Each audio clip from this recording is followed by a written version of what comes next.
This morning, the sermon is based on names, and that might seem odd at first, but these names tell stories. For example, if we were to get a list of the presidents of the United States, and we were just to read off that list, there might be some that are more familiar than others, but each of those names tell a story. Each of those names come kind of with a package deal attached to them. The list of names that we've read here, almost all of them can be found in the Old Testament. And what makes these names especially unique for our time together this morning is that these are names of kings. These are names of kings. And through the list of these kings, we both see what kings are supposed to be and what kings are supposed to do, and we see how each of these kings, in their own way, utterly failed. A few months ago, I was over with our kids ministry, and at the end of the time, we did one of those things where it's sort of a ask any question you want time, with the kids. And one of the sweet little girls that was there that morning raised her hand, and she just asked very innocently, why are there so many lists of names in the Bible? And I don't remember exactly how I answered the question at that point, but if I could go back and answer her question again, this is what I would say. The reason that there are so many lists of names in the Bible is because they represent so much failure. See, one of the most important projects of this Bible is to trace a promise that God had promised that he was going to send a king into this world, and that king was going to be the King of Kings. He was going to be a king who would reign forever. He was going to be a king who would restore this broken humanity. But name after name after name after name, we are presented with failure after failure after failure after failure. And so these names trace a promise that up until this point had not been kept, had not been fulfilled. This year, for my birthday back in July, somebody gave me an awesome card, a card that really spoke to me, one I'll never forget. This is what I opened up on my birthday. It says, once upon a time, a very special person was born who was destined to change the world. Calm down. It's not you. It's Jesus. I think he'd want you to have a happy birthday, though. Matthew's genealogy, this list of names, is given to us to show us that not only is it not me, it's not you, it's not any of these people, but all of history points to one person, one name, one king who would be the King of Kings. And guys, that's what Christmas is really about. That failure after failure after failure, finally, a son was born into the world who is the promised king, who is the one who would redeem humanity, who is the one who would restore all that was broken in the world. That's what Christmas is about. And that son, that king, his name is Jesus. And he's the one we're celebrating here today. But we have to ask this question, right? Why is it that you and I need a king of all things? Why do we need a king? Well, let's just take a brief assessment of the place that we find ourselves in the world currently. Wouldn't you say that in our world today, corruption reigns? That there's all sorts of behind-the-scenes shady things going on, that people are using shameful ways to get ahead in life, to get more for themselves, to prop themselves up the rung. And wouldn't you say that we live in a world where foolishness reigns? Amen is right. Financial foolishness, moral foolishness, fill-in-the-blank foolishness, and that's what you see. And wouldn't you agree that we live in a world in which lawlessness reigns? That what's said in the book of Judges could be written over us, that everyone did what was right in his own eyes. Yeah. And when you have a world in which corruption reigns, in which foolishness reigns, in which lawlessness reigns, what do you have? You have a world in which fatigue reigns, chaos. We're weary. We're tired. Tired of trying to create our own identity, tired of trying to craft our own truth, tired of trying to prove our existence, tired of trying to figure out what in the world we are supposed to be doing with our lives. And it is into that tired and weary world that Jesus Christ broke in. That a king, the king that we need, a king who could give rest, a king who could bring wisdom, a king who could lead with goodness, arrives to restore all that is broken. And so that's why Matthew takes the time to chart through Jesus' royal lineage. He wants to both show us that Jesus is the one, he is that king, but also as we unpack kind of one package after another, as we unpack the names of who these people are and what their story is, we also see why it is that it is Jesus alone who could be the king that we need. Why it is that Jesus alone could be the King of Kings. And so this is what we're going to do today. We're going to unpack just 6 of these names and look at a little bit of their stories. And as we look at their stories, we're going to see 6 characteristics of what you and I need in a king. And then we're going to see how Jesus meets every single one of those needs. So first this morning, we need a king who will represent with perfection. We need a king who will represent with perfection. The first and most prominent king throughout all the Bible and also in Matthew's genealogy is King David. Verse 6, we get a sense of this when Matthew writes this in verse 6. He says, "And Jesse, the father of David, the king." The only one in this whole list who gets that phrase attached to his name, David, the king. The reason why is because David was kind of their hero. David was like the king, the guy that they all looked up to. He was the one who God had made the promise and said, I'm going to establish your throne, and there's going to be one of your descendants who's going to sit on your throne, who's going to reign forever and ever and ever. But then, the second half of verse 6 says this, "And David was the father of Solomon by the wife of Uriah." David, Israel's hero. He was their guy. And yet Matthew adds in this list the worst and most shameful act that David committed. As the king, he used his power to take Uriah's wife, sleep with her. She got pregnant. And instead of David owning up to it and dealing with it, he had Uriah killed. This is David the king, their national hero. Israel's kings, like all kings, represented Israel. Right? This is always true of political figures, figureheads, kings, presidents. The actions that they perform represent the people that they lead. And this was true of David as well. I think we understand this idea of representation more than we realize. Every couple years, right, we have the same old conversation. Every time we go into the presidential election, we realize that our individual votes aren't actually what elect a president. And that's why you can win the presidency but lose the popular vote. Why is that? Because we work on a system of representation. That you and I go in and we actually vote for somebody to then go and vote on our behalf for the president. And that's how that representation works. But here's another way to think of it.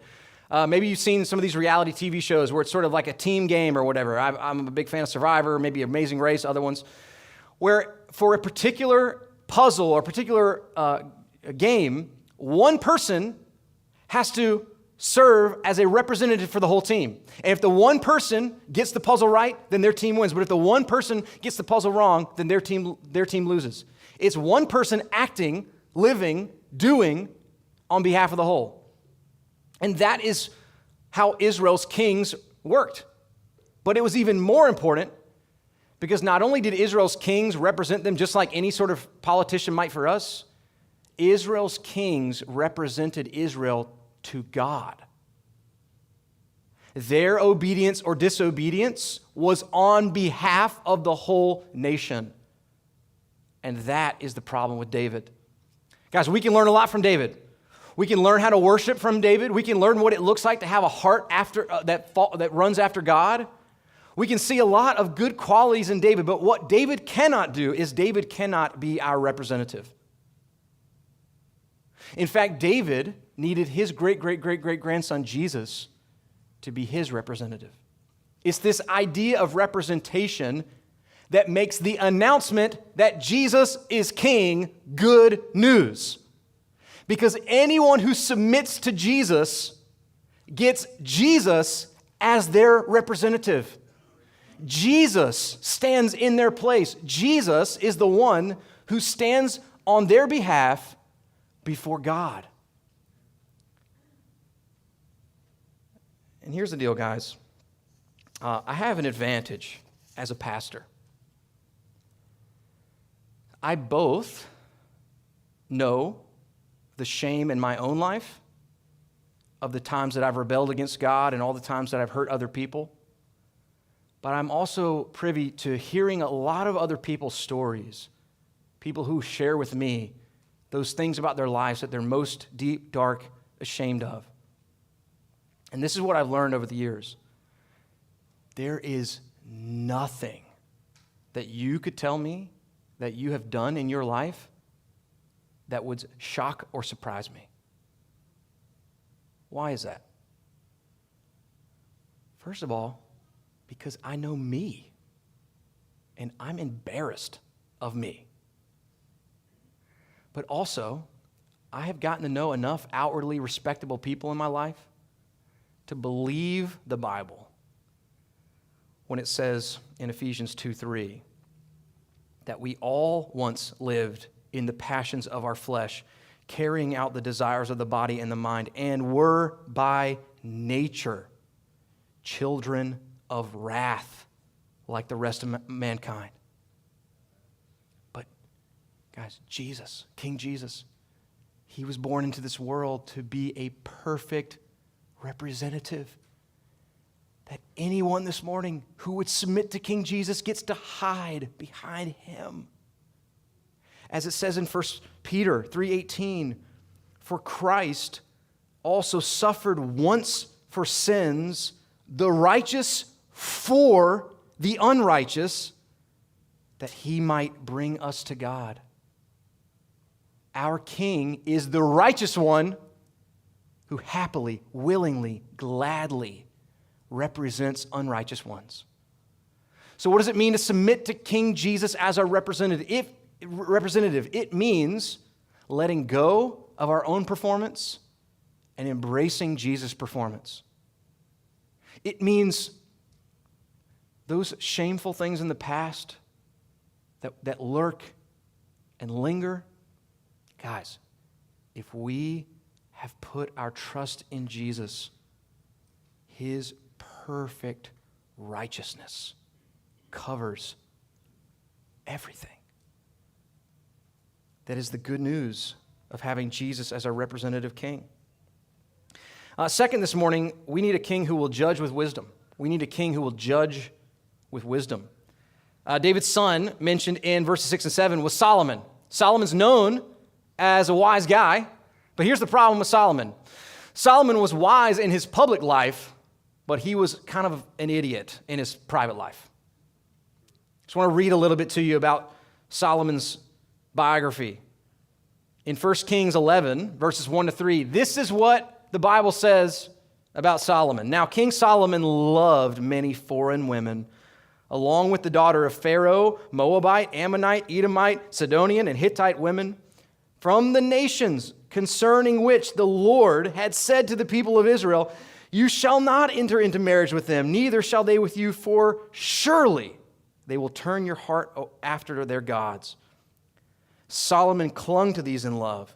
He had 700 wives who were princesses and 300 concubines, and his wives turned away his heart. Yikes. And then in 2 Chronicles 9, 27 and 28, this is what it says about Solomon. Here's a little bit more about Solomon, King Solomon. It says, and the king made silver as common in Jerusalem as stone, and he made cedar as plentiful as the sycamore of the Shephelah. and horses were imported for Solomon from Egypt and from all the lands. So here's the three things I want you to key in on: the wives, the horses, and the silver. Now, listen carefully. There were very minimal instructions in the book of Deuteronomy when God gave the law to Israel about the kings. But I want you to hear what God said specifically. In Deuteronomy chapter 17, 16, and 17, this was the minimal instructions that God gave for the kings of Israel. This is what he said: only he must not acquire many horses for himself or cause the people to return to Egypt in order to acquire many horses, since the Lord has said to you, you shall never return that way again. Check. And he shall not acquire many wives for himself, lest his heart turn away. Check. Nor shall he acquire for himself excessive silver or gold. Check. Solomon might have been wise in his public life, but he was an idiot. He was dummy in his private life. Why? Because point by point by point, he turned away from God's wisdom and went the way of the wisdom of this world. And it ruined his life. Recently at our house, we've had a little ant problem. So what do you do if you have an ant problem? It's actually annoying.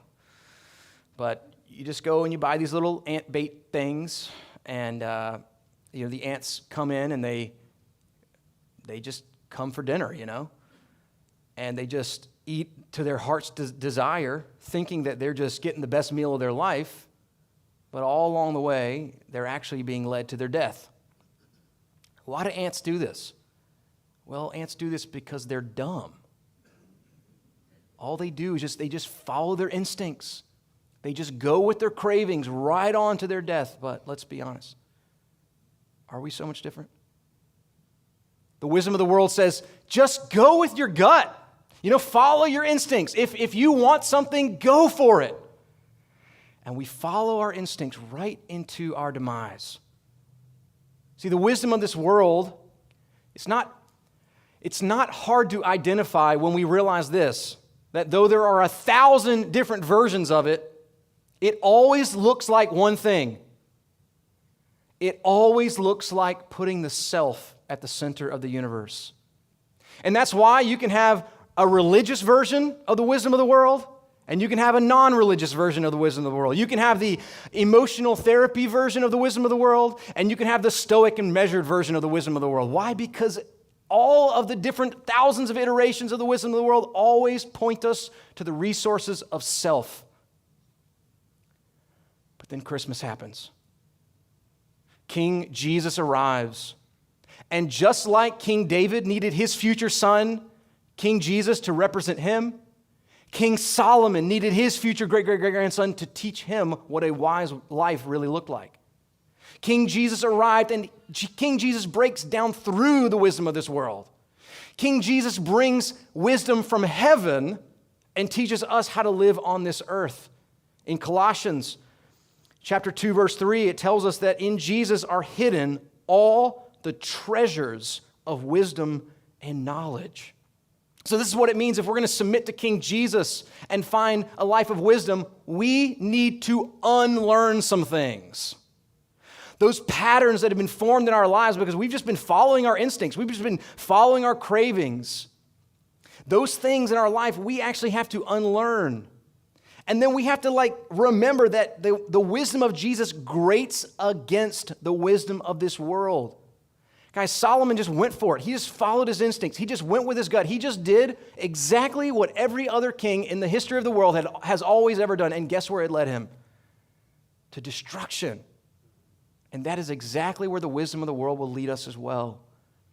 Jesus is offering us his wisdom from heaven to have a life of joy, a life of rest. Oh, man. I guess at some point you get to the place where you have to say, okay, there's so much foolishness everywhere. Wouldn't I want to receive with open arms God's gift of wisdom from heaven? Wouldn't I be ready to just say, I've tried it, and it's not working. And all these other people that are trying to tell me how it gets done, it's not working for them either. And then Jesus comes in with something radically different. So maybe today we would just commit. We don't have all the details, we don't have all the answers, but we would just commit at base level, Jesus, we want to follow your wisdom. Third this morning, we need a king who will strengthen with goodness. We need a king who will strengthen with goodness. When the Bible moves from Solomon to his son Rehoboam, the people of Israel come to Rehoboam and make an interesting request. I want to read a little bit for you from 2 Chronicles chapter 10. This is verse 4 of that chapter. It says this. It says, your father made our yoke heavy. Now, therefore, lighten the hard service of your father and his heavy yoke on us, and we will serve you. So what are they saying? They're basically saying, hey, Solomon, your dad, like, he was a harsh king. He was hard on us. He was a slave master to us. But Rehoboam, if you will lighten up a little bit, if you will treat us with goodness, then we will serve you with respect. I think it sounds like a fair deal, right? But this is what we read in verse 14. This is Rehoboam's response. He replies, my father made your yoke heavy, but I will add to it. My father disciplined you with whips, but I will discipline you with scorpions. Kings are supposed to strengthen their people. Kings are supposed to care for their people. Kings are supposed to order life so that their people can flourish. But Rehoboam did the exact opposite. Rehoboam exacted from his people. He put harsh and heavy burdens upon his people, which is why Rehoboam, just like David needed Jesus, just like Solomon needed Jesus, Rehoboam needed the humility of King Jesus. It's this image of a yoke that connects Rehoboam to Jesus. What is a yoke? A yoke is this thing, a heavy thing that you put on an animal so that the animal no longer has control over where it's going, but instead someone that's driving now has control over where the animal will go. Now, if I'm being really honest with you guys, I have never actually driven a large animal like that with a yoke, but what I have done is I have walked a dog. And I feel like walking a dog is pretty similar. You put the harness around the dog, and you attach the leash to the dog, and yes, the dog is now restricted, but the dog is also protected. The dog loses some of its rights, but what it gets in return is a loving master who actually is smarter and understands what it needs to survive. The only dog that I've ever really spent much time walking would not have made it very far if it did not get walked on a leash. So with this backdrop of this yoke imagery from Rehoboam in our minds, listen to what King Jesus has to say to us in Matthew chapter 11, verses 28 to 30. King Jesus says, come to me, all who labor and are heavy laden, and I will give you rest. Take my yoke upon you. Learn from me, for I am gentle and lowly in heart, and you will find rest for your souls. For my yoke is easy, and my burden is light. Rehoboam exacts from his people, but Jesus gives to his people. Rehoboam, out of pride and pomp, puffs out his chest to try to prove his strength. But Jesus, out of his gentleness and his kindness, he opens up his heart and he shows us his utter goodness. Jesus is saying to us this morning, if you keep trying to handle the leash on your own life, you will continue to be weary. You will continue to heap up burdens on yourself. You will continue to try to manage your life, which is something you weren't made to do. But if you hand the leash of your life to me, I will protect you. I will guide you. I will give you rest. That in me you will find the peace that your soul desperately longs for. In his book, Gentle and Lowly, I want to recommend that book to you, Gentle and Lowly. Consider maybe a Christmas gift to yourself this year. Pastor and author Dane Ortlund writes this, commenting on this passage. He says, consider what Jesus is saying. A yoke is a heavy crossbar laid on oxen to force them to drag farming equipment through the field. Jesus is using a kind of irony, saying that the yoke laid on his disciples is a non-yoke, for it is a yoke of kindness. Who could resist this? It's like telling a drowning man that he must put on the burden of a life preserver, only to hear him shout back sputtering, "No way, not me. This is hard enough drowning here in these stormy waters. The last thing I need is the added burden of a life preserver around my body." Becoming a Christian is submitting. Becoming a Christian is surrendering to Jesus. But in submitting to Jesus' authority, in submitting to his yoke, in submitting to his leash, we actually find life. We actually find rest. That we don't have to fear giving up control of our lives to Jesus because he is altogether good. He's gentle. He's lowly. He's kind. We don't have to be afraid of his rule. Fourth this morning, we need a king who will fight with honor. We need a king who will fight with honor. So at this point, we followed along through David to Solomon and then his son Rehoboam, but we're going to skip a few generations now. Down in verse 8, we're going to pick up with a guy named Uzziah, a king named Uzziah. We learn in 2 Chronicles 26 that Uzziah was a mighty warrior. I want to read a little bit about his biography to you. In 2 Chronicles 26, verses 5 to 8, this is what it says about Uzziah. It says, he set himself to seek God in the days of Zechariah, who instructed him in the fear of God. And as long as he sought the Lord, God made him prosper. He went out and made war against the Philistines and broke through the wall of Gath and the wall of Jabneh and the wall of Ashdod. And he built cities in the territory of Ashdod and elsewhere among the Philistines. God helped him against the Philistines and against the Arabians who lived in Gur-Baal and against the Munites. The Ammonites paid tribute to Uzziah, and his fame spread even to the border of Egypt, for he became very strong. Right? One of the things that kings are supposed to do is they're supposed to fight for their people. They're supposed to lead the people out in battle. They are supposed to create a place of safety and security on behalf of their people. And at first, it seems like Uzziah is doing a pretty good job. It seems like when he was seeking the Lord, he became this great, mighty warrior that Israel needed. But then in verse 16 of that same chapter, this is what it says. But when he was strong, he grew proud to his destruction, for he was unfaithful to the Lord his God.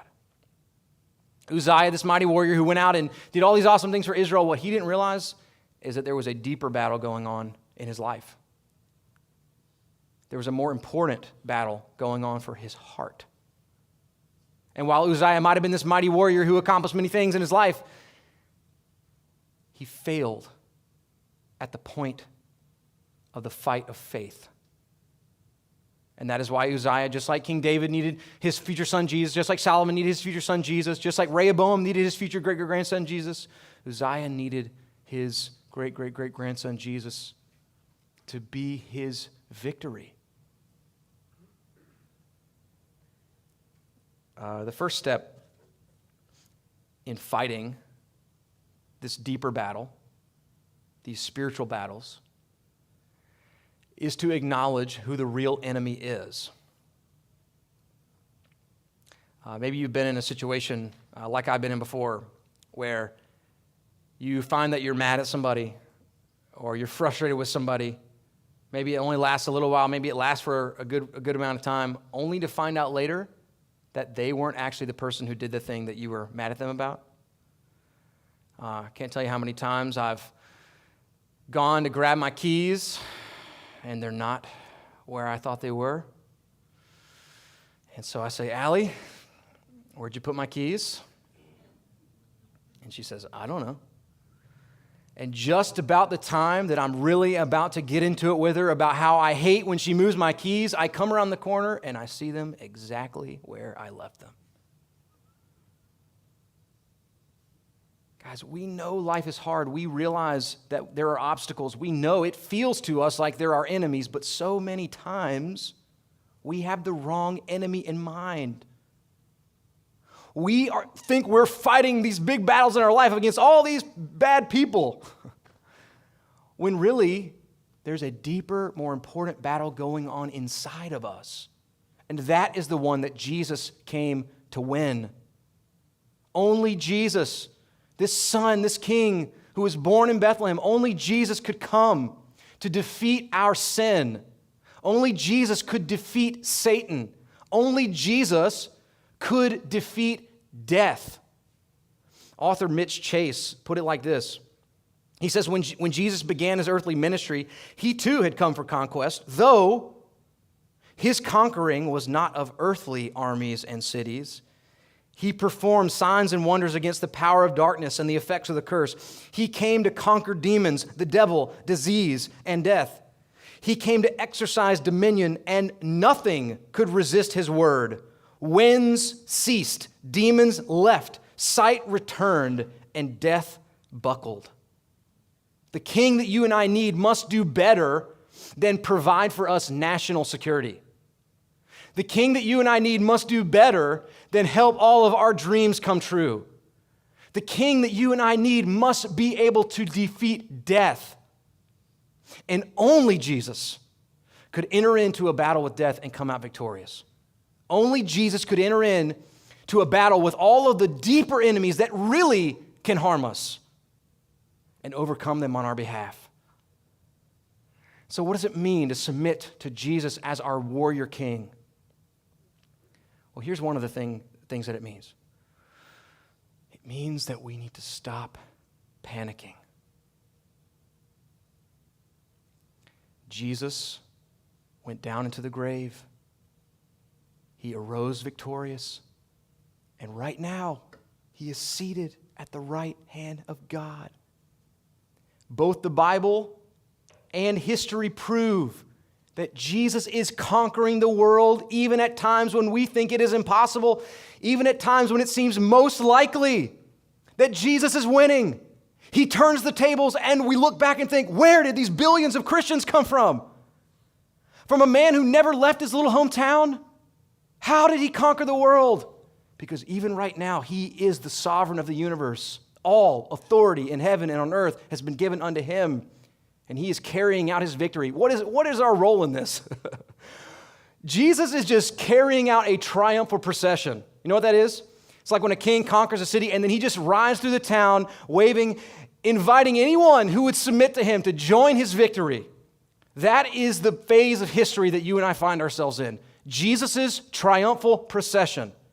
And that's why all we are as a church is an outpost of that triumphal procession saying, come rebels, come rebels and submit, find life under King Jesus.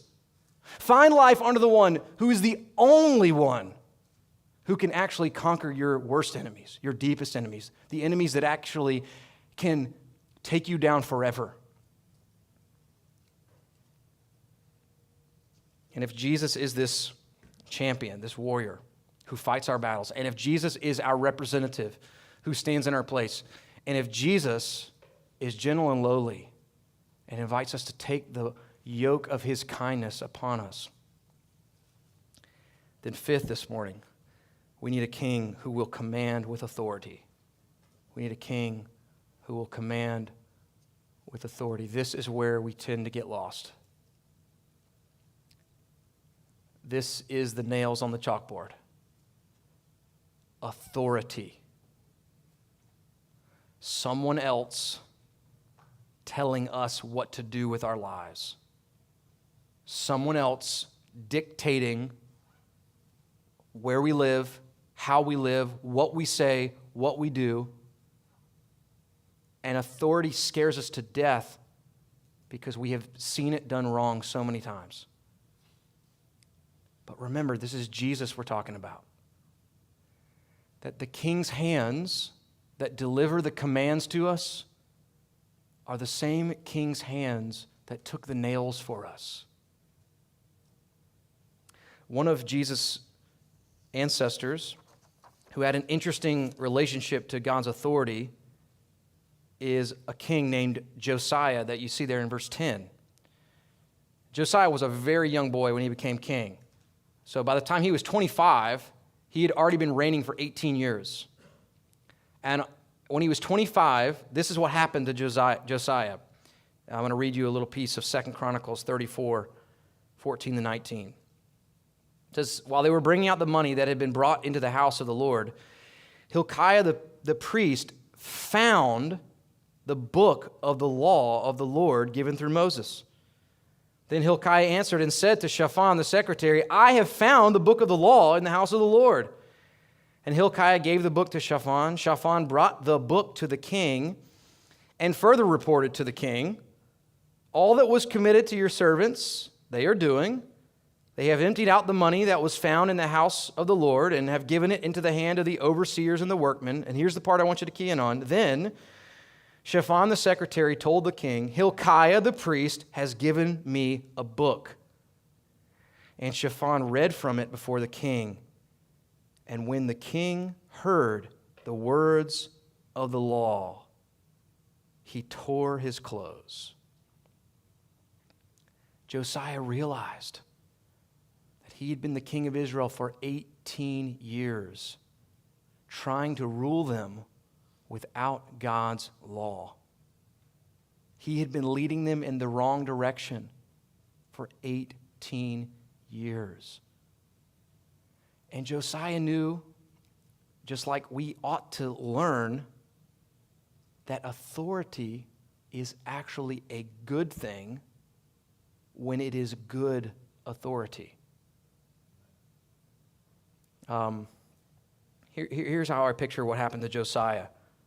I'm sure you guys have been down to one of these cities, maybe Charleston or Savannah, where they have these little tight streets, and you just can't go to one of these places very long without accidentally realizing that you've turned the wrong way down a one-way street. You make that turn, and your first clue is that all the parked cars are heading in the other direction. And then next thing you know, you start to panic. You realize that not only are you headed in the wrong direction, but it's your fault. And that's exactly what happened to Josiah. He realized that he had been leading Israel the wrong way down a one-way street. They were headed for disaster, and it was their fault. Well, here's the deal, guys. No one in Charleston looks at the signs that say one way only and say, that is so repressive. How dare they tell me where to drive? No, because the signs are there to help everyone flourish. The laws are there to help us experience life, not to take life. The laws are there so that we don't crash.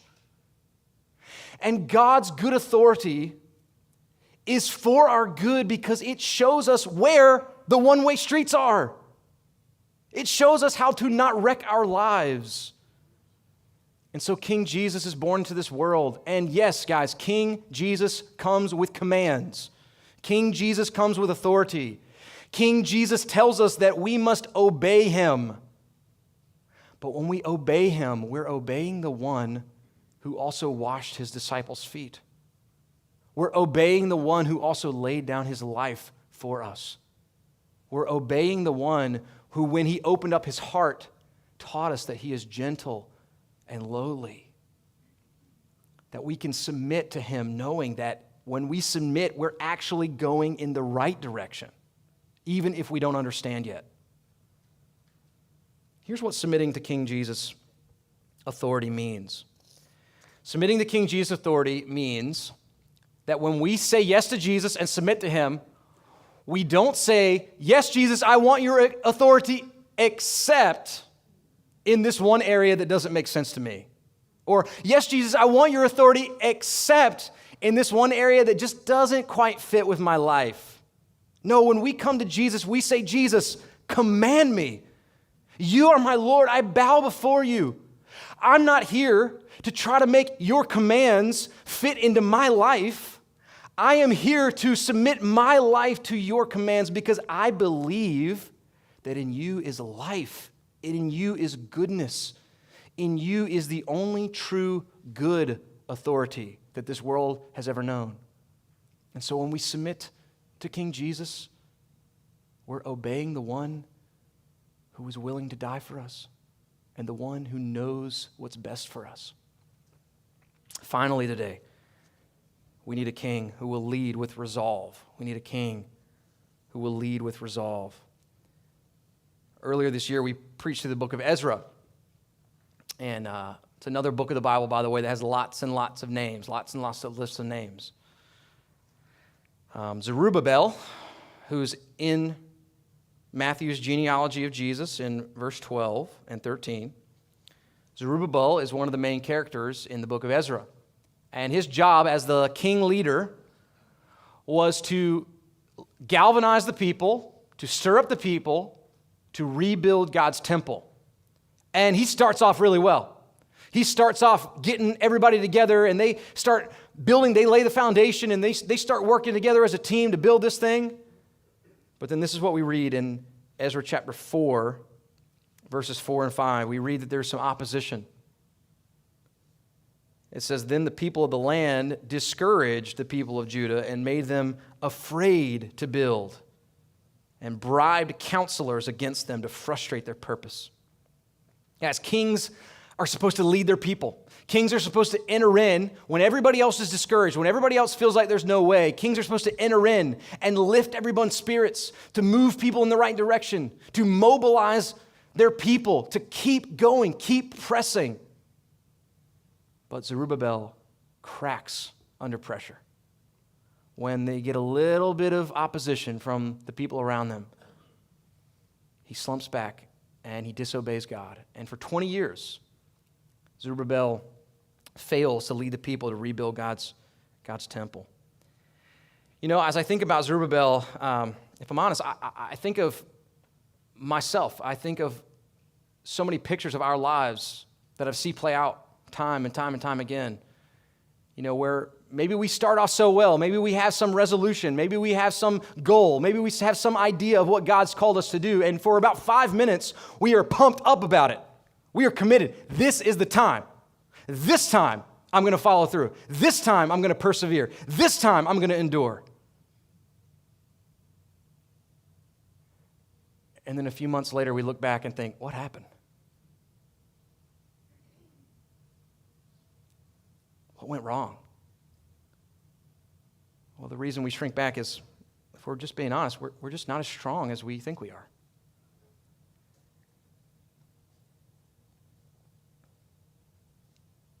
There's a scene in a movie that I watched for probably the 10th time this week. We've been watching Home Alone on repeat in our house.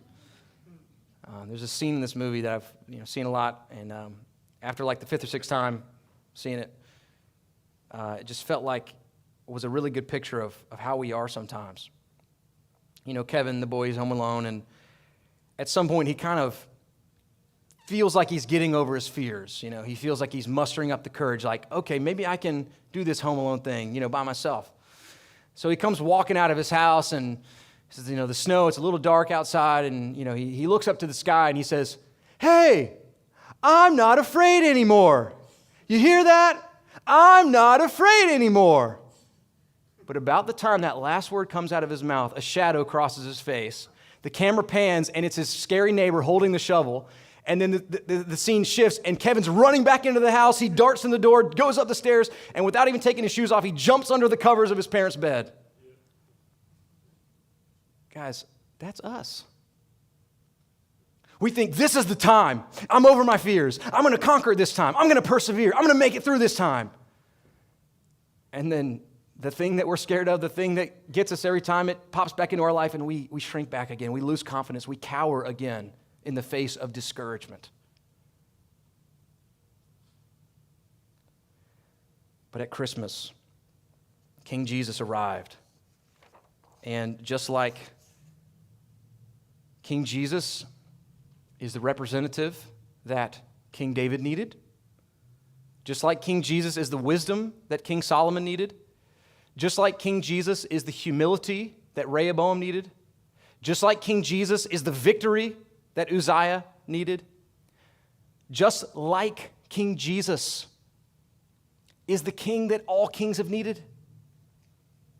King Jesus is the king that Zerubbabel and you and I need, the king who can look death in the face and not flinch.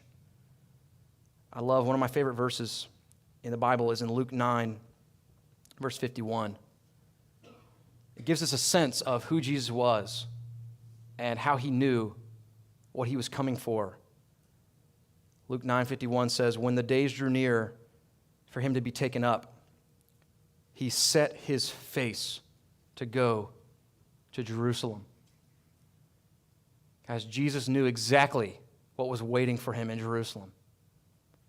Jesus knew that when he got to Jerusalem, he was going to be treated like an awful criminal. He was going to be arrested, falsely accused, spit on, slapped, beaten, mocked, stripped naked, and nailed to a cross. Jesus knew that he was going to hang from his hands and from his feet, and that he was going to suffocate to death. And he knew it full well. And yet, the Bible tells us he set his face to go to Jerusalem. Why? The Bible tells us, for the joy set before him, he endured the cross, despising its shame, and sat down at the right hand of God. That it was out of love for saving his people. It was out of love for rescuing his bride that King Jesus set his face to Jerusalem, and he went knowing full well what waited for him. So what does it mean for us to submit to this king who is full of resolve, this king who is resilient, this king who keeps pressing forward? This is what it means, guys. That same passage is quoted in Hebrews 12. It tells us to fix our eyes on him. That the way you and I get resolve, the way you and I get steel in our backs, the way you and I keep pressing forward even after we've failed 1,000,000 times, is we put our eyes on him. And we believe that if we are on his side, we can't lose. If he is our king, then there's nothing that can stop us. And so we just keep picking our eyes up and putting our eyes on Jesus. We just keep picking our eyes up and putting our eyes on Jesus. And the same one who died for us, he gives us the courage to die with him. The same one who was spit on for us gives us the courage to take the mocks and the slaps and the jabs with him. The same one who leads us to heaven teaches us how to be pilgrims on our way to that eternal home with him. There's about 25 genealogies in the Bible. I don't know about you, I feel like that's a lot. That's a lot of one genre to appear again and again and again. These lists, a long list of names over and over and over, 25 times. But then finally, when we get to the genealogy that has Jesus at the end, there are no more genealogies in the Bible. Jesus is the one. He is the King of all the kings. He is the one that all the kings before him and all the kings after him need. He is the one, and there is no other. He fulfills God's promise, and he leads us safe to be at home with him forever. So, this morning, if you're a rebel, you're invited to submit and find life in his name. And if you're a citizen, then let's fix our eyes on him. And fix our eyes on him, and fix our eyes on him again and again and again. Once upon a time, a very special person was born who was destined to change the world. Calm down. It's not you. It's Jesus.